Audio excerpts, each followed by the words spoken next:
Hey guys!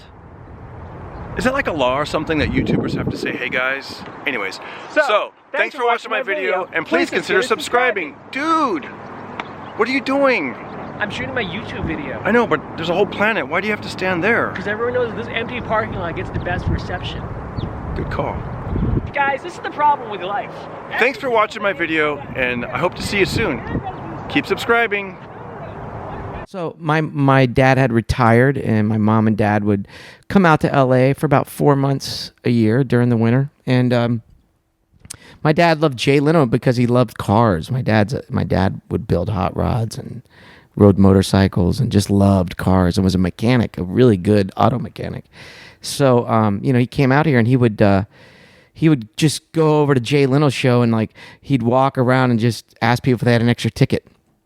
And he would go all the time to watch Leno. And then the next thing you know, he'll be calling me up like, hey, I found out where Jay's garage was. And I'm like, that's so cool, Dad. He goes, yeah, I think it's in this area near the airport. I go, no way, that's cool. And then the next year he'd come out and he goes, hey, I found out for sure that is Jay's location. I know the exact address, and there's a gate there, and I drove right by it. I found it.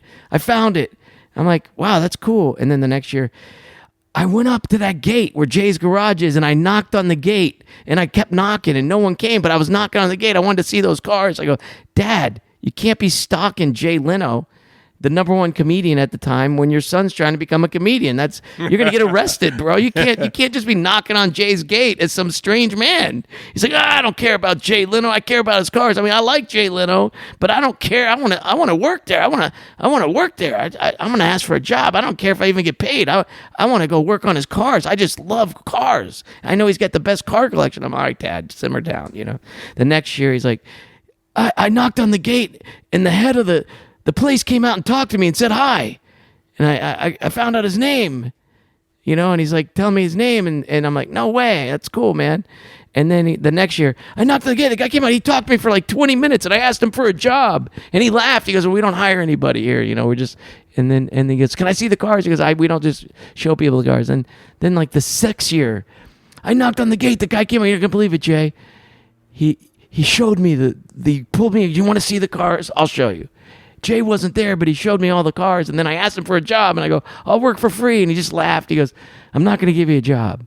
And he goes, then the next year, I knocked on the gate this year, and you're not going to believe it. He showed me around the cars, and they got a bunch of new cars, and then he invited me to a NASCAR racing and left my name at will call at the NASCAR race in Fontana. I'm like, no way. That's so cool. And I asked him for a job, and he just laughed. He goes, I'm not giving you a job. So then my dad goes to the NASCAR race. He goes, I went to the NASCAR race. You're not going to believe it. So I went to the NASCAR race, and I met Jay Leno, and he introduced me to Jay Leno, the head of the garage, and then I walked away, and I told the guy that runs the garage, I want a job. And he goes, Don, are you going to keep asking me for a job? How many times am I going to tell you I'm not going to hire you? And he goes, you know what? Forget it. You're going to start tomorrow. You start tomorrow.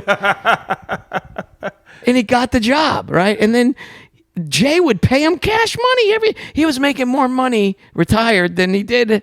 Jay was taking care of my dad, really took care of him. Wow. He got the job.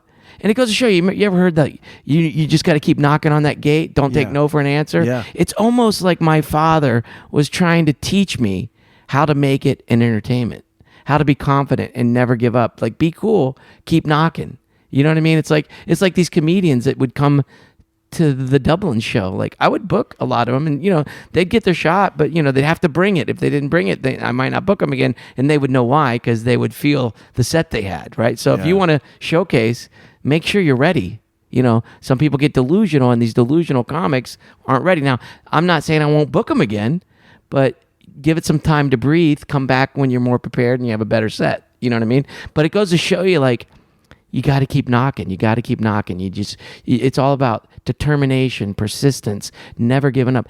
And if my dad can prove that to us, that he could just knock on a gate as a stranger until he got to know somebody, and then win that person over, and then get to meet Jay and keep asking for a job over and over and over again, it's crazy. It proves to me that no matter what you want, whatever your dream, my dad's dream was to work in that garage, and he got a job there. So it's pretty crazy. And he died on his way to that job. He had a massive heart attack going to work for Jay Leno. and he was driving behind the airport there. And then I went to the accident scene to check it out, right? So as he's driving to work, I had to see what happened, because my dad passed away. So, I do know that, like, according to there was a car behind my dad. The lady happened to be a nurse, and my dad, I went to the scene where you could see where he probably had a massive heart attack going about 50, right? And he knew as he was probably dying instantly, he knew he was smart enough to turn the wheel to the right so he wouldn't, like, go head on into someone and kill somebody else. So what happened was, I think he died instantly, which made me feel peaceful, that it wasn't painful. It was quick and fast, because he went from 50 to like 85. So when your soul leaves your body stiffens, right? So when his body stiffened, his foot on the accelerator went straight to the floor, pedal to the metal, full throttle. And the car jumped like Dukes of Hazzards over curb, took out a no parking sign, went up and over railroad tracks like Dukes of Hazzard where you're not supposed to, flies over that. The front license plate flew off because I found it, bounces off a billboard. You ever see that billboard with the half-naked chick in boots?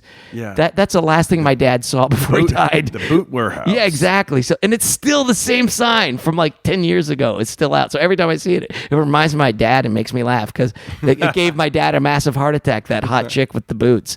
So he flies into that billboard, and then he flies like a quarter of a mile, bro, at like 80 miles an hour across little San Fernando, through a fence, like a gated fence, into a parked van. Okay. No one was in the van, but no one died. And then the nurse was the first person on the scene. She knew he had a massive heart attack. He had no injuries, bodily injuries from the car crash. She checked his pulse, gone. She knew it had to have been a massive heart attack. That's what she reported. Well, I researched a little bit. I found out that the van that my dad hit, there was a warehouse there.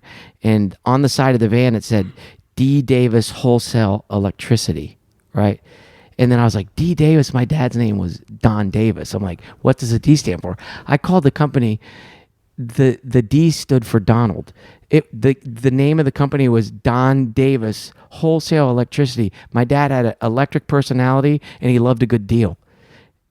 Like wholesale. My dad loved wholesale. He loved a good deal. Electric personality. It was D. Davis Wholesale Electricity. He hit the van that said that, and he went out living the dream in a car, going to his dream job that he got on his own, and he went out pedal to the metal, full throttle, giving it his all.